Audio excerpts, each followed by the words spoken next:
Беше тоа на 28 ноември 1907 година, кога биле убиени Иван Гарванов и Борис Сарафов, најистакнатите раководители на македонско-одринското револуционерно движење.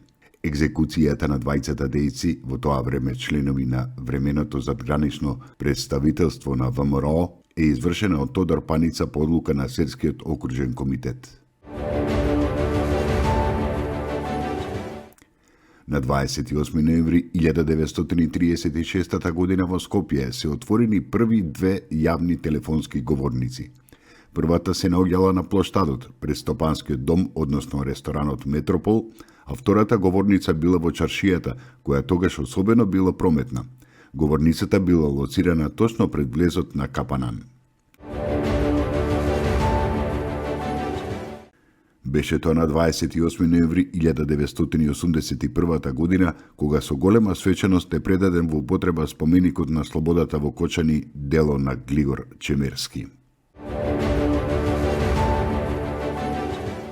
На 28 ноември 1997 година во Скопје свечено е отворена амбасадата на Австрија во Република Македонија.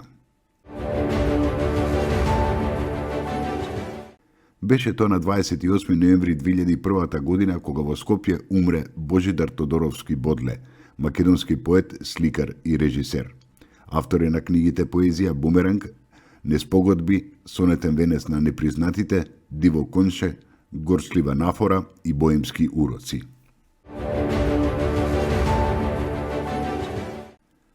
На 28 ноември 2015 година се случи голем инцидент на македонско-грчката граница. Додека нашата полиција го обезбедуваше поставувањето на оградата на границата, неколку стотини мигранти ја нападнаа со камења, при што 18 полицајци се повредени, од кои двајца потешко. Беше тоа на 28 ноември 2018 година, кога умре Блаже Ристовски, редовен член на Македонската академија на науките и уметностите.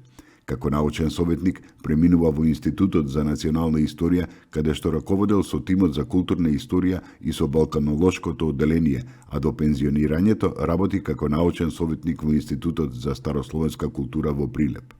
Од 1991 до 1992 година академик Блаже Ристовски ја вршеше функцијата подпредседател на првата влада на самостојна Република Македонија. Затописен член на Македонската академија на науките и уметностите е избран на 7 октомври 1988 година, а за редовен член на 20 јуни 1996 година. Беше научен секретар на МАНУ од 1999 до 2002 година, а во периодот од 2011 година беше секретар на одделението за лингвистика и литературна наука.